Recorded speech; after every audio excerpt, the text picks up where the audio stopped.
আসসালামু আলাইকুম রহমতুল্লাহি ওয়া বারাকাতুহু। সম্মানিত দিনী ভাই বোনেরা, আজ আমরা শিখব নামাজ কিভাবে পড়তে হয়। অনেকেই আমরা হয়তো জানি না নামাজ কিভাবে পড়তে হয়। আজ আমরা জেনে নেব নামাজ কিভাবে পড়ব। প্রথমে আমরা নামাজের নিয়ত বলবো বাংলায়।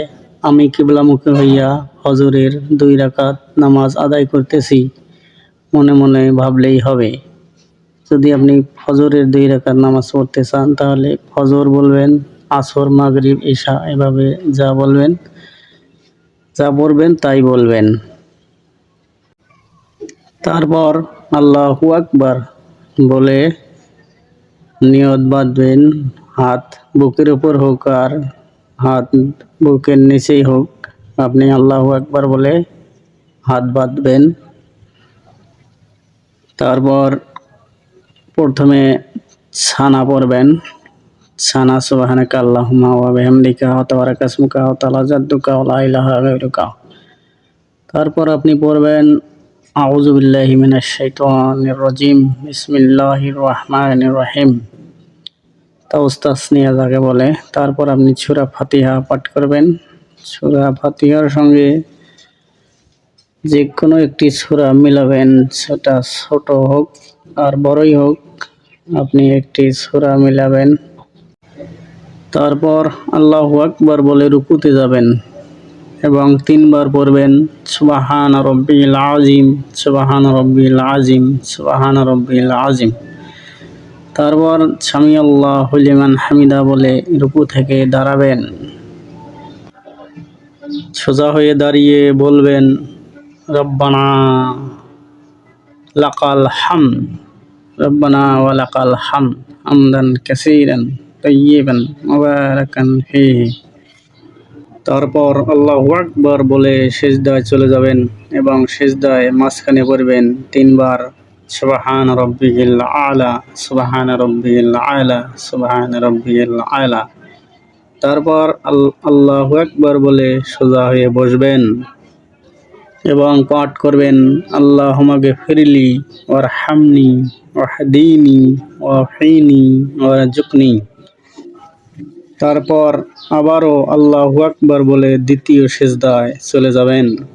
তারপর আবারও 3 বার পড়বেন সুবহান রাব্বিল আলা, সুবহান রাব্বিল আলা, সুবহান রাব্বিল আলা। তারপর আল্লাহু আকবার বলে সোজা হয়ে দাঁড়িয়ে যাবেন। তারপর শুধু বিসমিল্লাহির রহমানির রহিম বলে আবারও সূরা আল ফাতিহা এবং সূরা ফাতিহার সঙ্গে যে কোনো একটি সূরা মেলাবেন যেটা আপনার জানা আছে। তারপর আগের মতোই সেম ভাবে রুকু করবেন, রুকুর সঙ্গে তাসবিহ পাঠ করবেন আগের মতোই যেভাবে তাসবিহ পাঠ করছিলেন। তারপর সিজদা করবেন, সিজদায় তাসবিহ পাঠ করবেন আগের মতোই যেভাবে আপনি আগে শিখেছেন, ওইভাবেই আপনি আবার তাসবিহ পাঠ করবেন। তারপর 2 সিজদা দেওয়ার পর উঠে দাঁড়িয়ে যাবেন না, এইভাবে বসে থাকবেন। তারপর প্রথমে পড়বেন তাশাহুদ, দরুদ শরীফ এবং দোয়ায়ে মাসুরা। তারপর সালাম ফিরিয়ে নামাজ শেষ করবেন। ডানে প্রথমে সালাম ফেরাবেন, পরে বামে সালাম ফেরাবেন। যদি আপনি তাশাহুদ, দরুদ শরীফ এবং দোয়ায়ে মাসুরা না জানেন তাহলে কোনো একটি বই থেকে শিখে নেবেন, যাতে আপনি এগুলো জানতে পারেন। তাশাহুদ, দরুদ শরীফ, দোয়ায়ে মাসুরা এই 3টি পড়ার পরে আপনি সালাম ফেরাবেন এবং নামাজ শেষ করবেন। এভাবেই আমরা দৈনিক 5 ওয়াক্ত নামাজ এভাবেই আদায় করব ইনশাআল্লাহ। আল্লাহ তাআলা যেন আমাদেরকে সবাইকে তার দ্বীনি পথে চলার তৌফিক দান করেন এবং তার 5 ওয়াক্ত নামাজ যেটা ফরজ আদেশ করেছেন সেই অনুযায়ী যাতে আমরা তার গোলামি করতে পারি, তার দাসত্ব করতে পারি, এই এটাই যেন আমার লক্ষ্য হওয়া উচিত। এ পর্যন্তই বন্ধুরা, পরবর্তী ভিডিওতে আবারও দেখা হবে ইনশাল্লাহ। আসসালামু আলাইকুম ওয়া রাহমাতুল্লাহি ওয়া বারাকাতুহু।